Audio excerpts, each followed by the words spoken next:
Did you know that India is the diabetes capital of the world? And diabetic retinopathy, a complication of diabetes, is the leading cause of blindness in India. Hi, this is Dr. Lakshmi, and you're watching Yashoda Hospitals, the Health Talk session, where all your health-related queries are answered here. So let's discuss about diabetic retinopathy in our today's episode. Joining our discussion today is Dr. Ajit Babu Majji, Lead Consultant, Vitreoretinal Services from Yashoda Hospitals, High-Tech City. Welcome to the program, Doctor. Thank you.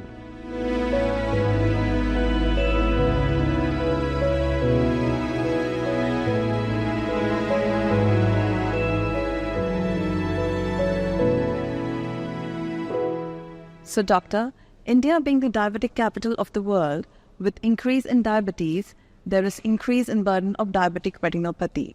So, to begin with, what exactly is diabetic retinopathy and how serious is this condition? Now, diabetic retinopathy is nothing but affection of the retinal blood vessels and all the changes that happens as a consequence of affection on the retina. And diabetic retinopathy is very common in patients of diabetes after their first decade of diabetes. And most of the patients likely to get affected by the changes that are affecting the retina and the retinal blood vessels. So undoubtedly, diabetic retinopathy is one of the most common cause for vision loss. So how early can symptoms present with diabetic retinopathy, doctor? And when do you think one should seek a consultation for this? The patients of diabetes in general should have an annual eye examination, irrespective whether they have any signs or symptoms.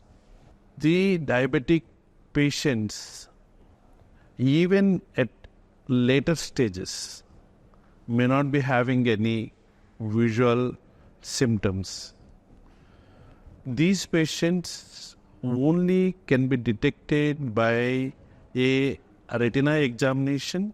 In cases where there is central retinal affliction called diabetic macular edema, these patients can have blurring of vision.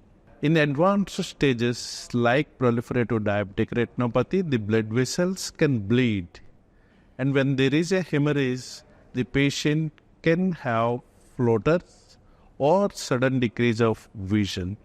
If there is a traction membranes which are developing, these patients can have a gradual decrease in the vision. So these symptoms only appear when there is severe forms of diabetic retinopathy. However, early stages one can be detected by a periodic evaluation of the retina. So, doctor, you've mentioned that at an early stage, diabetic retinopathy can be prevented. So, what are the various stages of diabetic retinopathy, and at what stage do you think that vision loss can be prevented? When we see the diabetic retinopathy, we always stage it so that we can assess the risk of visual loss in diabetic retinopathy. We generally stage it as non-proliferative diabetic retinopathy and proliferative diabetic retinopathy.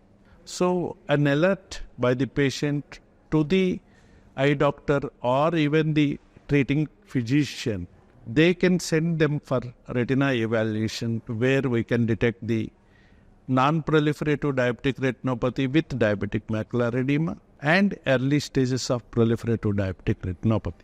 So discussing about different treatment strategies, doctor, what are the latest treatment modalities to treat or prevent diabetic retinopathy? The first and foremost is diabetic macular edema.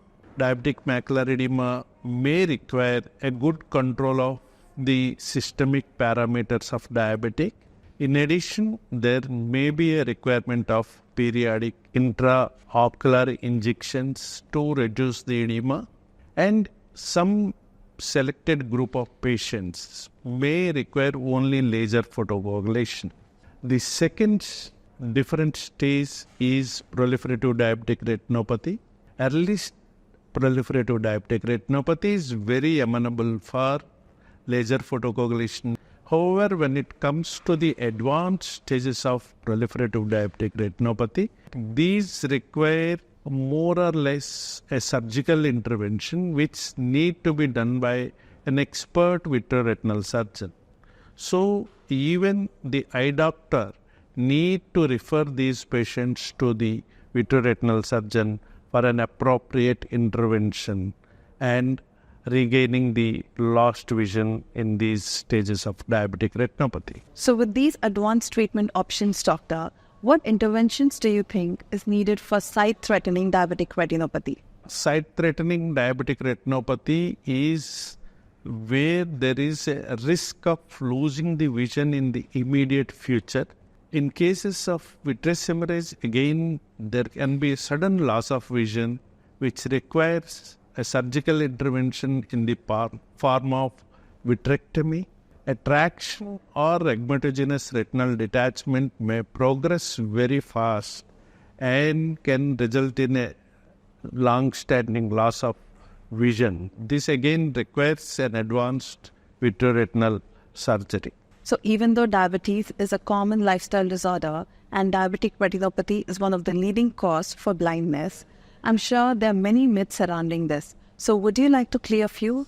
Yeah, there are several myths are there, especially village folk. They think that certain non-allopathic medication can control the blood sugar. So they stop checking the blood sugar for longer time. So the effects of uncontrolled blood sugar will affect all the systems, including the eye. That is the number one myth.